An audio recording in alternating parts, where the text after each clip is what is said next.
So let's go for it. So Yoda, what is everybody's top or 25th favorite movie? We've got a brilliant layout there. So just to read them out, Yoda's is Major League. Mine is The Raid. Sean's is RoboCop, the original, obviously, and Matt's is Interview with a Vampire. So who should we start with? Let's start with Matt. What makes Interview with a Vampire in your top 25 list, mate? I don't know. It's just excellent. I think it's just an unappreciated gem. It's not many people would actually put it on their list. I spoke to a few people this week about the top 25. And when I said I've got Interview with a Vampire on it, they're like, "Really?" I'm like, "Have you watched it?" And they're like, "No, I've not watched it for years." I'm like, "Check it out, it's great." So I just love everything about it. I love the whole setup. I love the whole story. The music's fantastic. Obviously, Brad Pitt and Tom Cruise, and Christian Slater. It's just a great. And it's just such a shame because the books were awesome as well, and it's just a shame they could never get past the first one because the sequels were just terrible. And right. I've just watched, funny enough, I've just watched the 2 first episodes of the TV series. You know why? And what did you make of that? They were good up until they felt the need to show us 2 vampires sodomizing each other whilst floating through the air. And then I just went, I'm out. You know what? You know what makes to see it. You know what makes that movie worthy of the of a 25 top 25 list is the part where Tom Cruise as Lestat picks up the dead body and goes, "Oh, the old girl's still got life in her yet." That really made the movie for me. No joke. Cruise is brilliant in it as well, though. Cruise is brilliant. That's Kirsten Dunst. She's fantastic, and it's such a rarity to see Tom Cruise in a role like this as opposed to like the action hero. A really random one about for this is it stars a guy called Roger Lloyd Pact, who's in a British sitcom over here called Only Fools and Horses, where he plays this character called Trigger. Yes. And it's really weird because his character Trigger is basically an idiot. And seeing him in this movie was kind of just like, oh no way, it's Trigger. And he was acting really, really well. And you kind of forget that these actors do a really good job. Do you relate? Do you relate to Trigger? Are you like, he's literally me? Whenever you watch it, I think he's not that bad. My friend just sent me a text and said that you apparently ignored the gay themes in the Anne Rice books. What do you have to say about that? What do you have to say about that? You fucking bigot. Who says I ignored them? I didn't. Wasn't me. Hey, is that why you can't get the pages apart anymore? I'm on my 13th version of it. Well, the movie had some of that. They were not happy. They were not happy when I took those books down to that charity shop. The movie had some of that too, but at least it was like when writers knew how to do subtext and leave a little bit to the imagination and let the viewer kind of see between the lines and put some layers in there. Oh, what a magical time that was. It was always alluded to that they liked a bit of vampire bum, and that wasn't a problem. But like I said, the new series was them bumming each other, and then wait a minute. Of the black homosexual man in the 1800s or something. I was like, I can't be doing this. Do they really have sex? Because if I remember correctly, and I do, in the Anne Rice novels, they actually didn't have sex or intercourse. The vampires were not even capable of actual, I'll take your word, mate. I've not read them for years and years, but like they lose their libido, like they get off from sucking each other's blood and stuff. They bum each other floating in the air. Very romantic. Okie doke. I'll tell you, we do have an awful lot of movies to go through. Yeah, let's keep going. We have spoken about. Let's talk about Sean's number 25, which was the original RoboCop. Sean, why did you put that on your list? Why wouldn't I? I mean, it's a fucking stone cold classic, man. It's got it's a perfect movie. It's got everything that you'd want: extreme violence, blood, and it also has what will be on my scariest movie moments list. One of the scenes that scarred the hell out of me as a kid is the dude when he comes out of the toxic waste and he's melting and shit. But perfect. That was when the guy got his dick shot off. You had bad memories of that. Yeah. Guns, guns, guns. Come on, Sal. The Tigers are playing tonight, and I never miss a game. Bitches leave. Bitches leave. Best. That might be the best line of any movie ever. It is a classic. It is an absolute belter. I haven't seen it for a long time, but I need to watch it again. I remember over here in the UK, it caused massive controversy. No. There was a UK cut, and so they cut out most of the violence. But a friend of mine managed to get an unedited version, and it was just like there is an extended cut now that you can get, and it's more violent. But it like the only bit is the scene where Ed 209 kills the executive at the beginning of the movie. Yeah. It goes on for like a minute or something. Yeah. And he's like laying on the table and it's just like, and you just, it goes on like so much longer than it does in the normal theatrical cut. And that's really the only thing that they added to it back. But I wonder how many bruises that poor guy had on.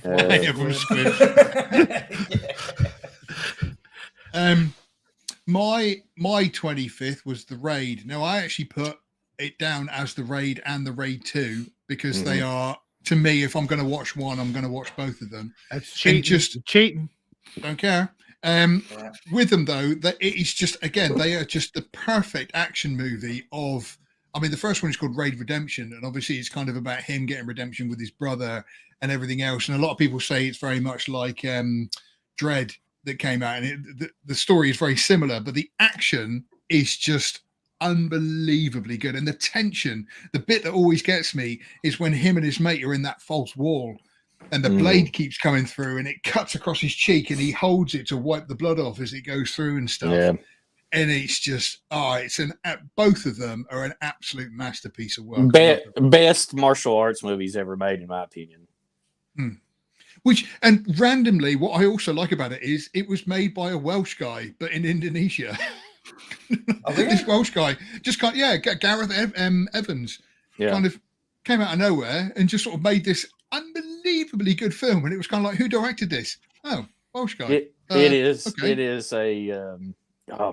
a tour de force, as they would say.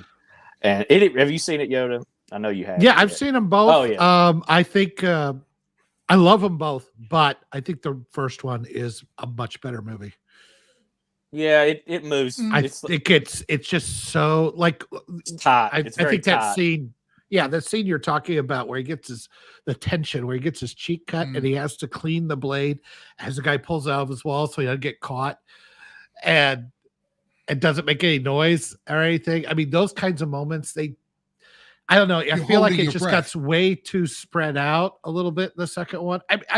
I like that they didn't just redo the second one or the first one, excuse me. But I don't know. It just felt like it kind of, very good. Really enjoyed it. I'm not trying to take anything away from the Raid 2. I just think the Raid is like a bona fide classic for the ages. Absolutely. Like I say, to me, if I'm going to watch one, I'm quite happy to watch both of them, and just have that one like 5-hour-long session of fantastic martial arts. It's exhausting.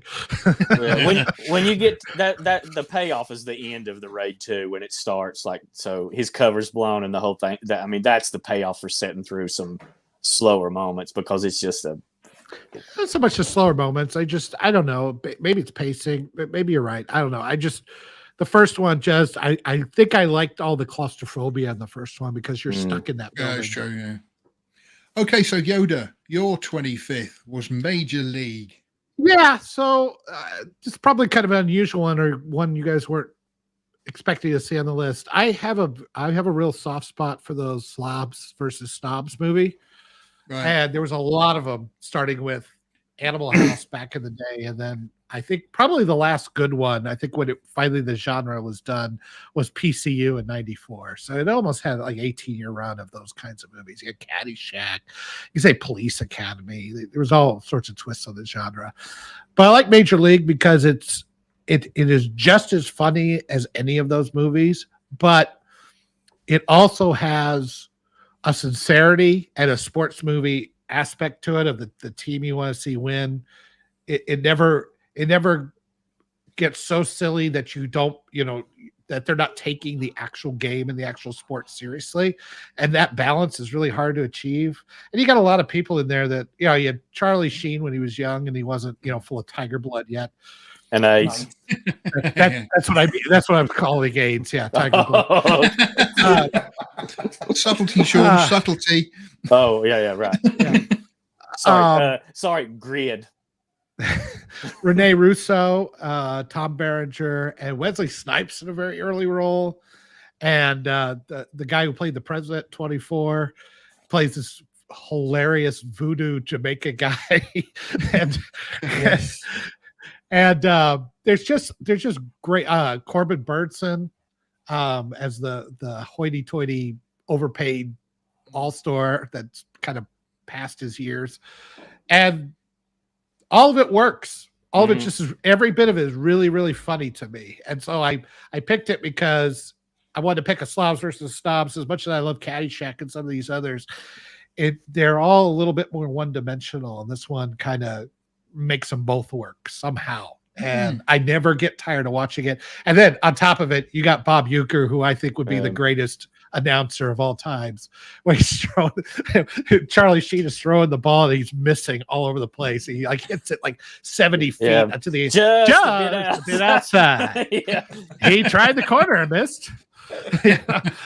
He's just so enthusiastic and jaded at the same time, and it's really a wonder to watch. So I love the movie, and I put it in probably every spring because baseball is not what it used to be, and I miss those days of the 80s and 70s when baseball was still a huge deal, and I really loved it. And I haven't really watched much baseball, but I like the game and I like a great baseball movie. So yeah, it is some slobs versus snobs. It's a hilarious movie, and all the way around. I'm a little surprised that you rate it higher than Revenge of the Nerds 2, which I consider a classic.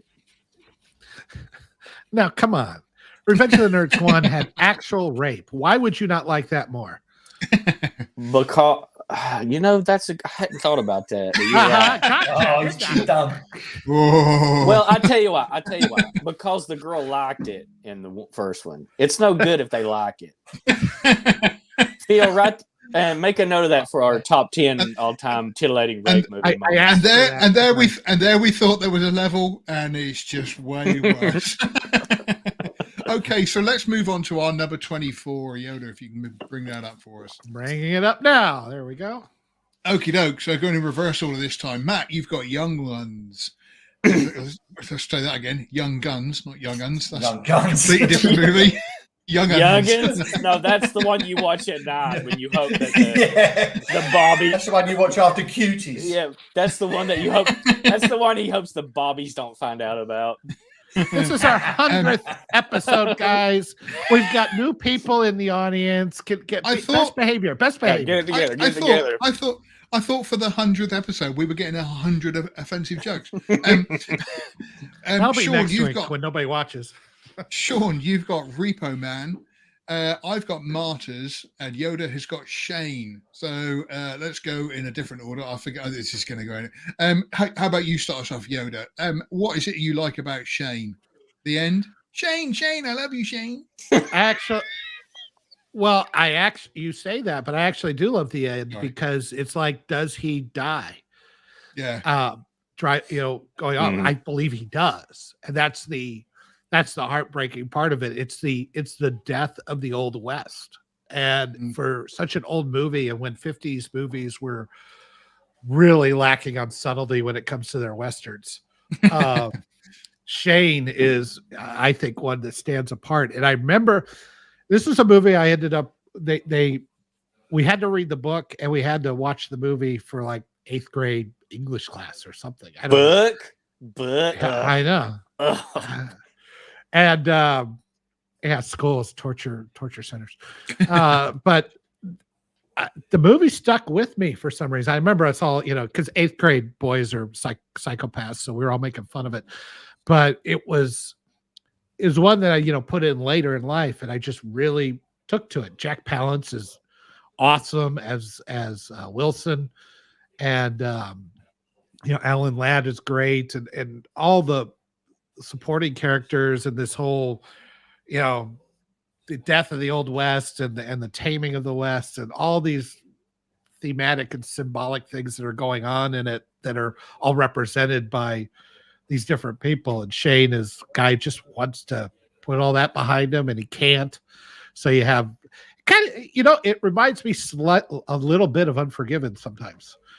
It has a little bit of that kind of vibe to it, a gunslinger who just wants to put it all back behind him and he's dragged back into it, Doesn't it remind you of Pale Rider, which is an obvious remake I have of not watched Pale Rider and I need to. I've seen Silverado and a couple of those others. I've seen a lot of Clint Eastwood Westerns, but Pale Rider has always kind of slipped under my radar.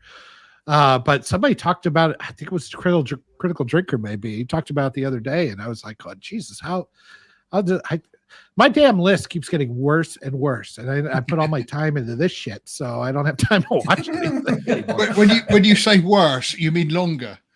Yes, longer and longer. We'll get. We'll try and stick to some kind of order. But my 24th was Martyrs, which is a film that myself and Sean have talked about that you can see on our channel under the Controversial Movies. Martyrs is an unbelievably brutal film to watch. It's pretty horrendous. It starts off with a girl escaping from a torture chamber, basically, and she rescues another girl at the same time. And then they track down the family that they think did it and literally just turn up and blow away the whole family. But that's kind of in the first 30 minutes. Whereas then they end up in another torture chamber where this girl is just beaten literally to death almost every day, until she is then skinned alive and actually brought to the moment of spoilers. Death. Spoilers. If you haven't seen it, it's tough luck.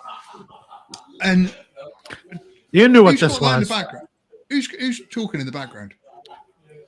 That's would be. That's my son's watching football. Hold on a minute.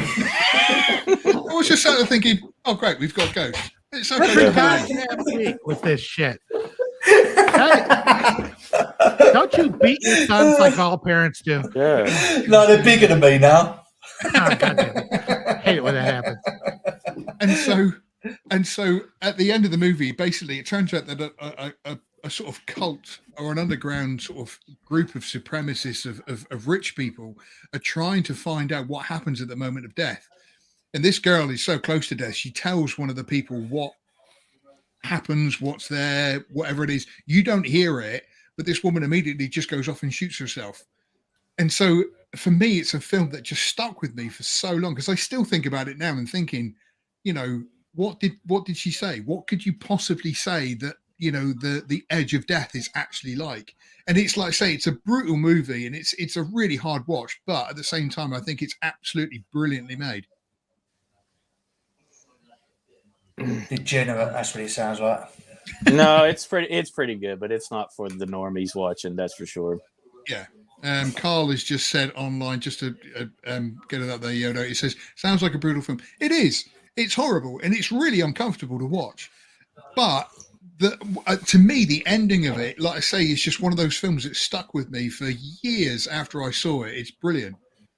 Yeah, it's a great film that I never want to watch again. I've only seen it twice. And again, it's kind of one of those films that, yeah, I've seen it twice.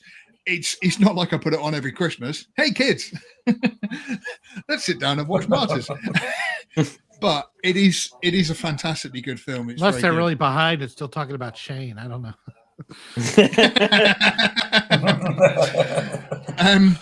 Sean, your number 24 was Repo Man by Alex Cox, as I remember.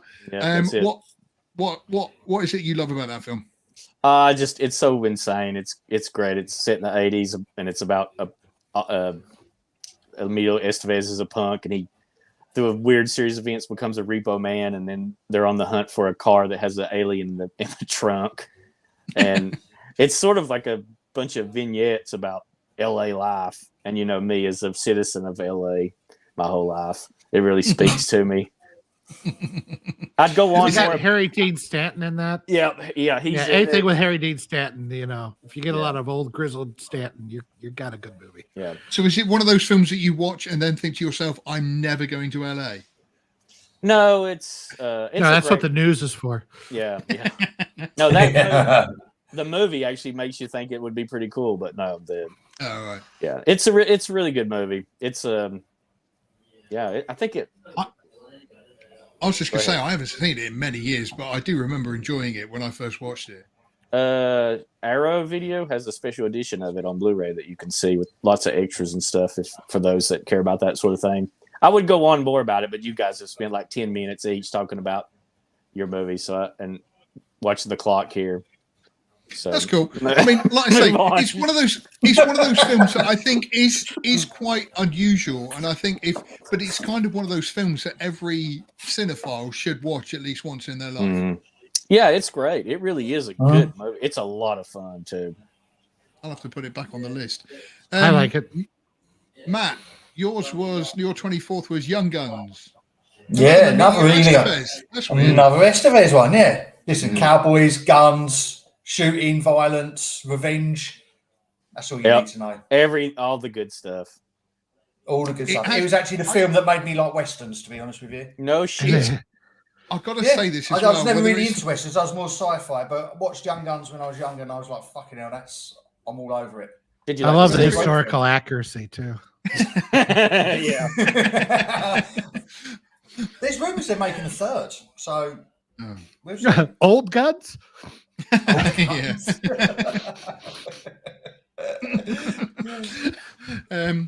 Again, it is one of those films that, like I say, I mean, I was never a big fan of westerns. My dad watched a few of them, but I was never a big fan. But Young Guns is one of those westerns you can enjoy.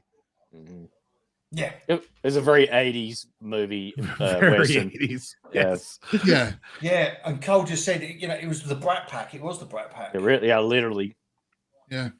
It is a great movie. And for point of interest, Emilio does carry the same kind of guns that the real Billy the Kid carried in the film, a Colt Thunderer and a Peacemaker. Not that anybody gives a shit. But did he shoot his cameraman? No, that's a different movie. You're not method acting if you're not shooting your DPs. He's gone to get his guns. Look, I was going to say, I bet he's got one. Oh, thank God this is remote. Sean's going to get his weapon out live on air. yeah, I'm going to show it to you. Oh no, wait, a pea shooter.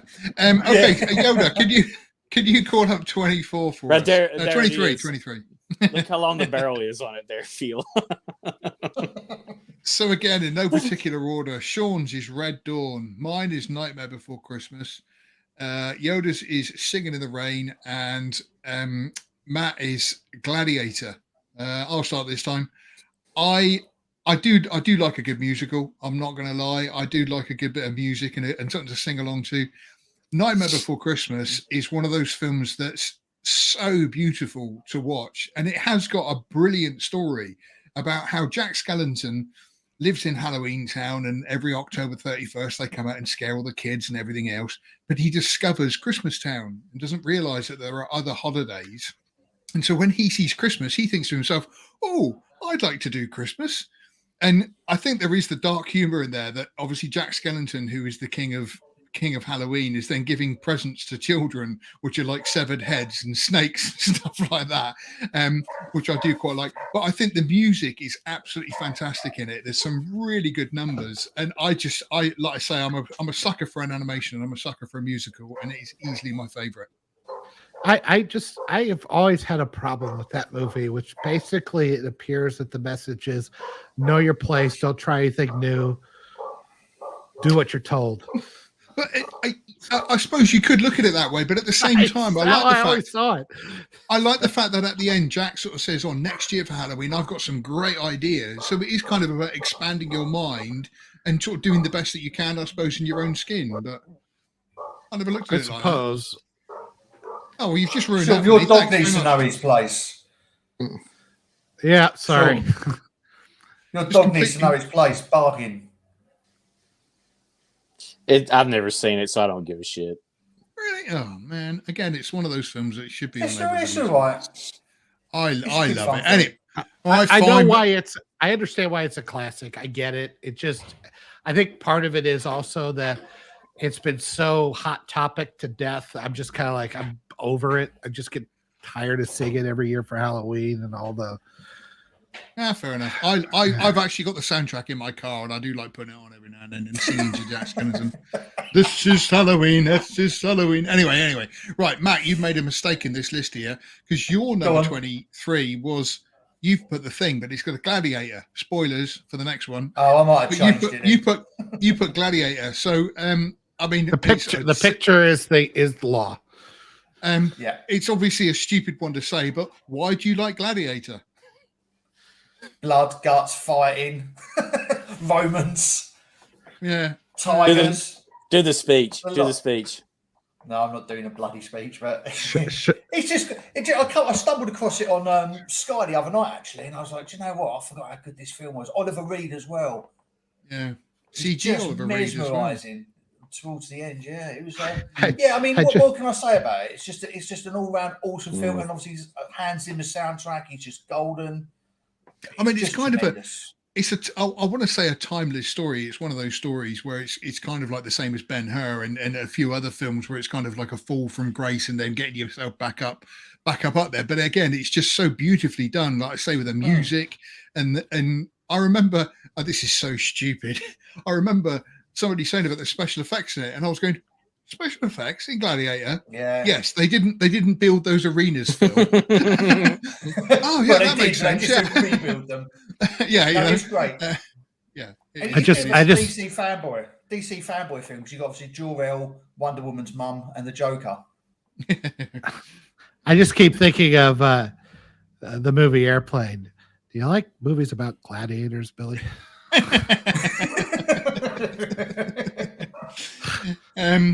Sean, your number 23 was Red Dawn, the 80s classic. Yeah.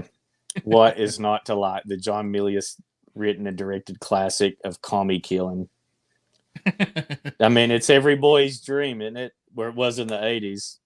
You know, you run in the mountains and shoot communists. Who doesn't want that? I mean, maybe not having my family killed, but other than that, yeah. Don't be such Hang on. Which members of my family? Because yeah, can I pick and choose? Well, yeah. And Charlie Sheen. Well, Charlie Sheen again. Yeah. Charlie Sheen is in it, yeah, and Patrick Swayze, Leah Thompson, Jennifer Grey, Jennifer Leah Grey, Thompson. C. Thomas Howell. Yeah, Harry Dean Leah Stanton is in Thompson. that one. Harry Dean Stanton, that's right. It's no wonder. Avenge me! Avenge me! Matt, you've made a list for us and shown where the crossovers are, but why haven't you done where the crossovers are with the actors and directors and stuff? Oh, well, good. Sorry about that. Because we don't pay him enough, that's why. You can look forward to our 200th live stream when Matt has finished that list. Yeah. The funny thing is, behind the scenes, you actually asked me to make a fucking pie chart of it. How did you turn that into a pie chart? It's because you'd made such a detailed list. That's why I thought, we could do that as a pie chart and then have like a corporate meeting about it. Yeah. And as we can see here, and here, these movies have all rated the same. We're never going to get through this list with the amount of time. Yes, let's go. Speak right, up. so number 23 for Yoda was Singing in the Rain. Look, I have a soft spot for nice optimistic musicals, and Singing in the Rain is the best. Gene Kelly at his finest. Debbie Reynolds, Donald Connor at a very funny moment. It's got not a insincere bone in its body, and I love it for it. It is. Very, very wholesome of you. Yeah, well, it can't all be cannibal rapists, you know. You gotta throw in some variety once in a while. Unfortunately, that's true. I do love Singing in the Rain. It is just brilliant. The whole story, the way it plays out, is great. Hold on a minute. They did link it to rape because it was in Clockwork Orange when Alex was raping that woman while singing. God damn it! That's where Sean got the idea of singing it during. Yeah. I'll never forgive you, Matt. Number 22, please. Number 22, please, Yoda. Coming up. Oh, what's up with that? What? Oh, Why I hit are we the looking wrong at one. you? Oh, there we go. Because I'm awesome. I think you should leave that graphic up. Sean's is Blade Runner. Matt's is The Thing. Mine is Akira, and Yoda is 12 Angry Men. Phil, it's pronounced. One of these things is not like the other. It's pronounced Akira. You Akira. pig. Akira. Yes, it is. Yes, it is. It's a car, Acura. Akira. It's Akira. Akira, isn't it? Akira. If you're Okay, Western, yes, but if you're Japanese, Yoda says 12 angry men. Well, there's only 4 on this one, so we'll have to make 2. Okay, Matt, why don't you start us off? What's good about the thing? Fucking everything. Everything. It's a perfect. Everything. You know what I mean? There's not a bad thing about the whole Nothing. film. It's just an absolute masterpiece. It's perfect movie and the greatest horror movie ever made. End of discussion. And I know for a fact that Cole, who's commenting, is my friend who was out beering it up yesterday, and it's also one of his favourites. So, sorry, it's not high up the charts, Cole, but 22 is a good spot. Childs is the thing at the end too, by the way, for anybody watching. Spoilers. You think he is? Oh, he absolutely is. It's with Oh, okay. Yeah. I can brilliant. lay it all out for you after the stream to explain it to you. All right, let's do that. Okay, so Sean, Blade Runner. Oddly enough, just to mention, Yoda is doing a video on Blade Runner, which will be available soon on our channel. But yes, Blade Runner. Nice. Well, now that Phil took my time discussing my movie, let's move on. Good. Yoda. No, go on. Won't be such a baby, David Duke. Come on. It's that's Dr. David Duke to you. Right. What is it you like about Blade Runner? Dude, come on. I mean, what can asking is a nice way. I know. You know, what can be said that's not already been said? I mean, it's iconic. It set the tone for every cyberpunk thing that ever come after it, really. It's kind of a, it's just, yeah. I think it's probably one of the most beautiful films ever made as well. Without question, yeah. And that soundtrack as well. But now I should specify though that the one that I picked for it, the original US theatrical cut. The rest of them I don't like. I don't like the tinkering with it. I like the I like the overdub, narration. Yeah. I like the original. I don't. That's the only one that I personally like. Fair enough. I don't like the overdub narration. I like the final cut, except for one major thing, which I will get into in my video, which I think you will agree with, Sean. Yoda, 12 Angry Men. I take it that's the original version. Yes, absolutely, the original version. Just a finely crafted piece of cinema with ding. What is that? With round one. Yeah. 12 Angry Men, man. No, it's just 12 guys in a jury room working their way through a case. One guy says, I think not guilty. Everybody else is guilty. And they just work their way through the evidence and they get to know these people. And the cinematography is fantastic because it starts out very wide and they closer and closer in. And you get a lot of close-up shots as things get more and more tense and taut. And they have to work their way through some of these guys. And it's just, I mean, it's all in one freaking room the entire time. It's and sort somehow of it a works character perfectly. Yeah, it's almost a character study in a weird way. How would you rate it against Anatomy of a Murder, by the way? Because that's another masterpiece of a courtroom sort of genre. It's been so long since I've seen that one. I'd have to look. 12 Angry Men is the one that sticks with me, so I'm going to say it's better. But I tell you, my favorite is Trial at Nuremberg, but I don't like the ending because all the Nazis get convicted. Yeah. I mean, with 12 Angry Men, what's great about it is it is down to just pure writing, acting, and directing. And I mean, obviously, you've got other things in there, but I mean, there's no CG or special effects that you can fall. It's black and white. No. But what I'm saying is nowadays they kind of like Cameron's Avatar 2. Yeah, no, but I mean, Cameron's Avatar 2 is all about the special effects, and it's like this kind of movie is not that at all. This is just pure cinema of like I say 12 men acting and just doing a fantastic job. And perfectly cast from top to bottom. Yeah. Right, mine is Akira. There you go. Akira. Mine is IKEA. Fucking IKEA. Swedish furniture. Why are you making fun of other cultures, you friggin' bigot, man? Have you been on this show? As soon as the camera goes off, it all changes, doesn't it? Akira is just one of those films. I remember seeing it when I was younger. It was the first CD that I ever bought. It's a soundtrack to that movie. But just the film itself was just, I did, because people kept going on about it, and I kept thinking, animation? Oh, no, I don't think so. But the story is just, it's fantastic. And I still don't know kind of whether I fully understand the story still after watching it so many times. But it's just, it's a brilliant piece of work from beginning to end. The whole thing, I love it. As far as I could tell, it's just a very large blob creature that's mad at Canada, which I don't know what Canada is. Canada! That's okay. Let's really hates maple syrup, I guess. I don't know.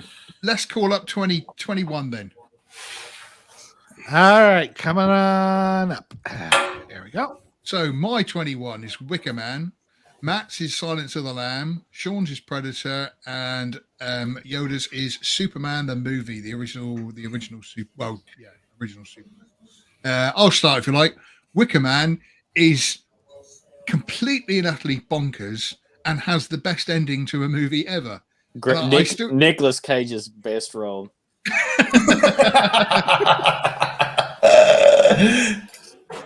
I forbid anybody to say not the bees. Okay, we're not doing that.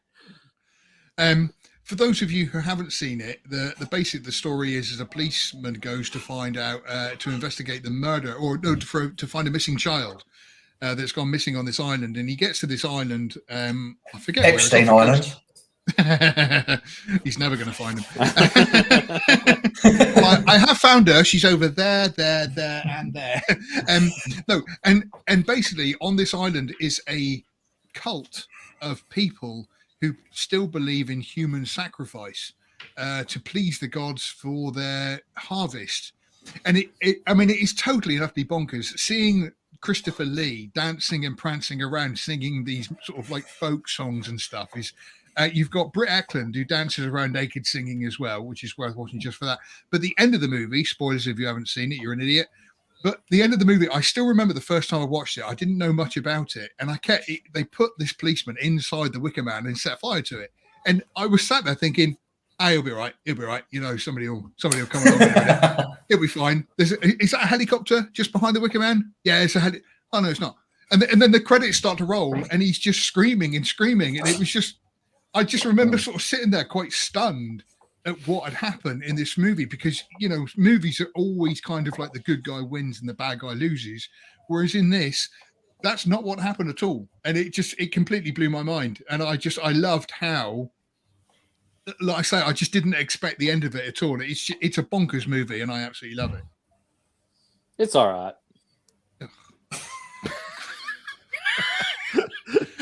How dismissive can you get?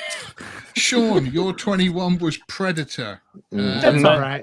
A much better movie. That's the Predator, the 2018 version, isn't it? Oh, yeah. God, no. Jesus. Another perfect movie, Sean. It's good because in the original Predator, Shane Black dies. That's always good to see. He doesn't go on to make Predator 2018. I ain't got time to bleed. Yeah. Oh, man. It's probably one of the greatest action movies ever made. And a great action, horror, sci-fi. All three. I don't know. I think it was a little woke. A little bit, yeah. It does have it does have a female in it, so. But again, it's one of those films where there's nothing like that in it. It's just literally men versus this monster, and that's it. There's guns, and that's it. Yep. Hey, if we were rating this on rail chain guns, this would be number one. That is not a rail or a chain gun. That is a Gatling gun Gatling gun. That is to be precise, that is the M134 minigun. It would still be number one because of the coolness factor. You've sucked the fun out of that. So we're going to come back to Predator because it's on a couple of other people's lists. So, but Yoda is another one that's going to be. Oh, what? You know, some of them are. Actually, that's true. Take over, Yoda. Yoda, yours was Superman the movie with the original Christopher Reeve. Yeah, and I'm sure there's some overlap here on this one too, but I mean, it's just, to me, in a lot of ways, the gold standard of superhero movies. There is, I would say, it gets a little too jokey sometimes at the end compared to stuff today, but I do love. I mean, Christopher Reeve's portrayal of Superman and Clark Kent to me is still the gold standard that has never been topped, never even close. The only guy you say the tagline that says "You'll believe a man can fly." It's like he's the only one that said "You'll believe a man can put on a pair of glasses and have everybody fool everybody think he's a different person." Well, Reeve actually did that. He should. Yeah, he did. He should have got an Oscar for that movie because for a paraplegic man to move. Without any CG. Fucking amazing, man. To be fair, don't get me wrong. He really was a Superman. Don't get me wrong. I love Superman, but I always like the comic remake, Man of Steel. Okay. Just for the record, Sean, you're one sick fuck. You know that? Okay. Just want to put that out there. Matt, yours was Silence of the Lambs. Yep. One of the most disturbing weird. films I think I've ever seen. Well, it's got no lambs in it. It was weird. Would you rate anything in that movie on like your top scariest moments, Lias? Would anything there's in that? something in. Yeah, there's something. Hannibal's escape. What now? Who's escape? Hannibal when he escaped from. Oh yeah. That's a night vision moment. Nah, that's but I think the whole. It's the whole Hannibal. Well, maybe tenseness, not as much. I don't know. No, I'm with Matt on that one. Like I say, the bit where he escapes and he's just there's no he just kicks off. You don't expect. Yeah. And then it's great. Fucking face in the ambulance as well. You're like, oh man, that is one nasty. He takes his face off. Yeah, that's a different movie. Oh yeah. No, it's great. And disappointed it didn't appear on anybody's list, by the way. I thought about it. Did it not? Was it only me who had that? No, Face Off. He's talking about. Talk about the John Woo action masterpiece with masterpiece, more like mantelpiece. Silence of the Lambs. It is a cracking film, and it kind of launched that whole Anthony Hopkins. You know what? The best part of the movie is when a dude throws jizz in her face. That is just. Mwah. I'll tell you, we were 17 when me and my wife we went to see it at the cinema. We were 17, so we was obviously too young to turn 18. First date movie. First date, no, we've been together about 400 years by then, and so we were a year younger than we should have been to get in, but we got in now, and we're sitting behind a row of school teachers. Oh shit! And they just turned around and they went, "Why are you here?" It's like you should have said. You should have said, "Why are you here?" No, my response to that would have been just to lean forward and say, "To get some tips." Yeah. What you should have done was leaned over into one of them's ear and said, "I can smell your gun." To the headmistress. Yeah. See you Monday. See you Monday. Christ I've got a lot of homework this week. Okay, so let's go to Hurry. Thank you for watching this excerpt from Outpost Frequencies. Tune in live every Sunday at noon Central Time or 6 o'clock UK time. And also, remember to come to lastmovieoutpost.com for all your latest in movie news, streaming news, and everything cool about film. We are the cool news now. Thank you for watching, and we'll see you on the next stream.